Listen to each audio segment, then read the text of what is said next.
बंधुओं और बहनों,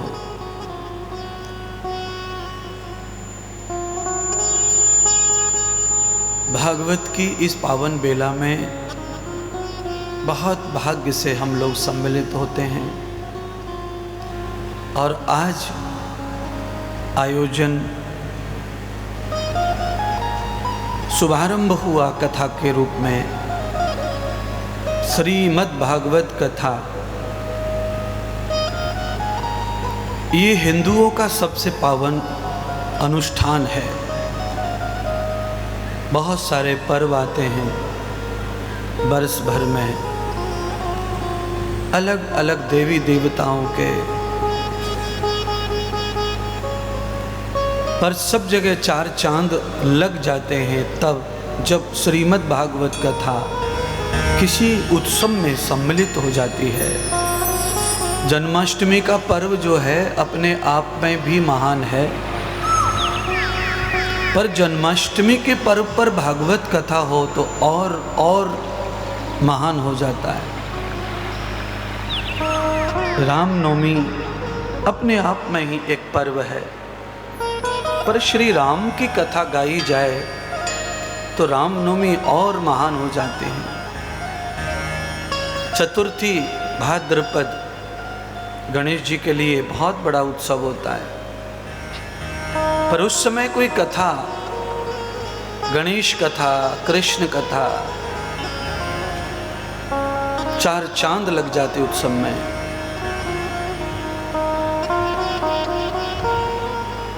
होली, दिवाली, कभी भी ये पर्व जब आए तो हम सब हिंदुओं के घर में तो उत्सव के रूप में सब पूजा ही होती है अधिकांश,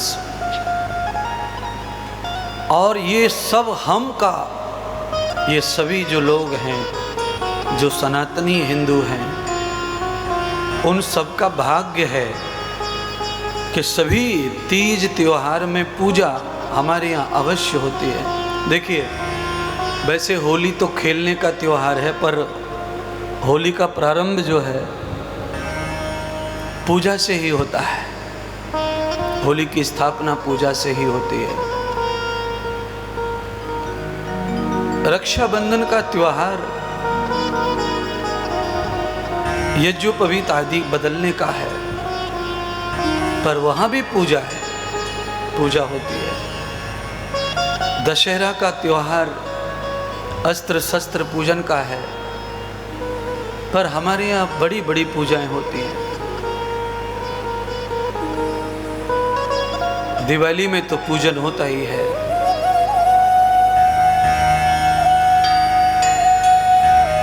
इसलिए हम सब बड़भागी हैं कि हमारा जन्म सनातनियों में हुआ, हिंदू परिवारों में हुआ है।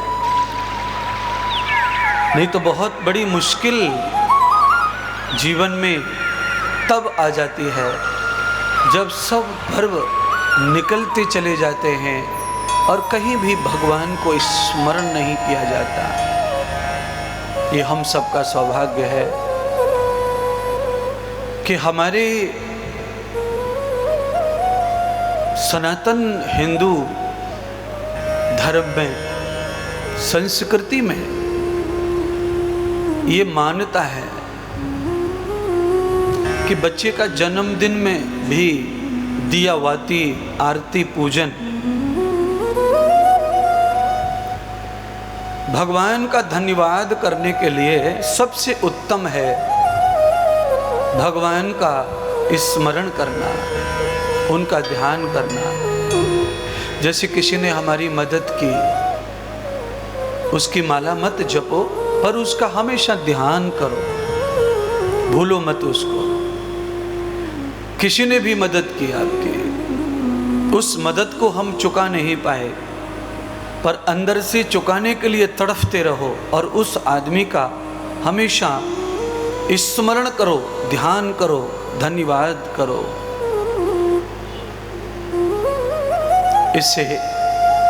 इससे इंसानियत चमकती है,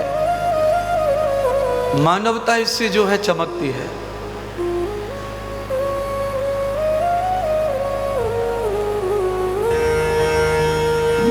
मानवता और मानवता के लिए ही हम लोग ये कथा कर रहे हैं, सत्संग कर रहे हैं। क्या महत्व है सत्संग का। इतना भाग दौड़, इतना पैसा खर्च करना, भाग दौड़ करना, पैसा चुपचाप रखा होगा बैंक में, खाम खा उसको तकलीफ दी, इधर से उधर निकालो, भागो दौड़ो, पसीना बहाओ, फिर भी संतुष्टि नहीं कर पा रहे।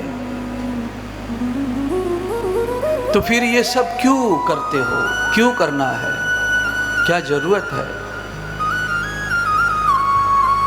शांति से आंख बंद करके भगवान का भजन किया जा सकता है। ये पांडाल, ये खर्चा, ये व्यवस्था क्यों करना। बंधुओं, भजन का अपना निजी फल है, सत्संग का अपना निजी फल है, और कथा का अपना निजी फल है। भजन भागवत की बराबरी नहीं कर सकता, सत्संग की बराबरी भजन नहीं कर सकता।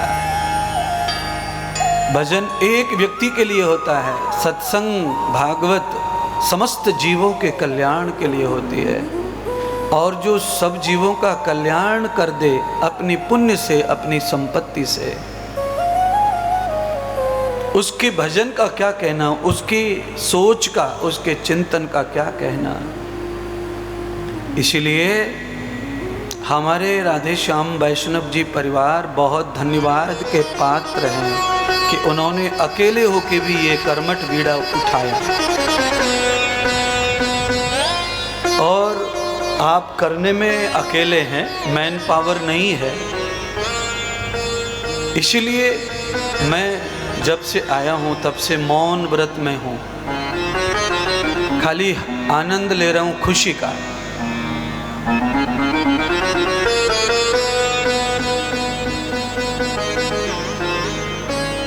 क्या कम है व्यवस्था, क्या ज़्यादा है, उस पर ध्यान उसी समय हमने छोड़ दिया जब समझा कि आयोजक अकेले हैं, शरीर बुजुर्ग है, हिम्मत जुटाई है अपने शहर का कल्याण करने की, एक बड़े संत को बुलाने की। यही बहुत बड़ा हमारे लिए धन्यवाद का काम है। इतना बड़ा शहर है, प्रसिद्ध शहर है, इतने बड़े बड़े लोग हैं, बैंकें भरी पड़ी होंगी शायद पैसों से,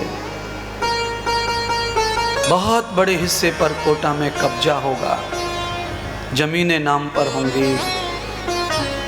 क्या वो ये कर पाए, क्या वो एक कथा कर पाए, क्या ये धर्म का मेला, धर्म का संयोजन कर पाए। उनकी लाइफ में शायद ये समय कभी नहीं आएगा। बड़े बड़े धनवान रह जाते हैं, ये कर नहीं पाते, क्योंकि महाभारत की एक कथा इसी बात का प्रूफ है, परिणाम है, प्रतीक है। एक गली में दो घर हैं, एक घर शीशों से बना हुआ है, नाम शीश महल है, और एक घर फूस की झोपड़ी है, उसका नाम कुटिया है। भगवान द्वारिकाधीश को उस शीश महल से न्योता आया भोजन का। भगवान रथ में बैठकर भोजन के लिए गए, उस गली में घर से, द्वारका से सोच कर गए उस शीश महल में भोजन करूंगा।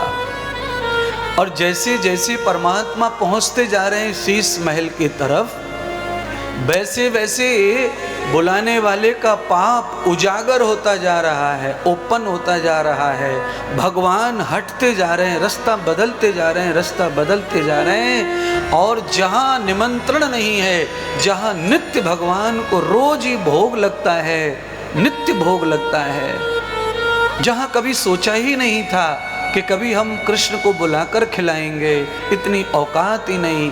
उनका स्मरण करके प्लेट में भोजन रोज उनके नाम का सजा देते हैं, रोज उसे खिलाते हैं, बाद में उसे उठाकर खुद खा लेते हैं प्रसाद समझ के।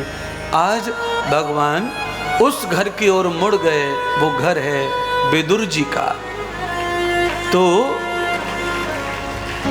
बड़े बड़े शीश महल कोटा में हैं, पर हमारे राम राधे श्याम जी ये विदुर जी की तरह हैं इस कथा में। छोटा शरीर, छोटा जीवन, छोटा सब कुछ, और उसमें से ही भगवान को यहाँ पधार लिया, अपने गुरुदेव को भी बुला लिया, भागवत को भी बुला लिया, और वो चलकर भी आ गए। प्रारंभ भी हो गया प्रसादी का। इसलिए ऐसे आयोजन के लिए धन की महिमा नहीं है, ऐसे आयोजन के लिए भगवान की कृपा की महिमा है।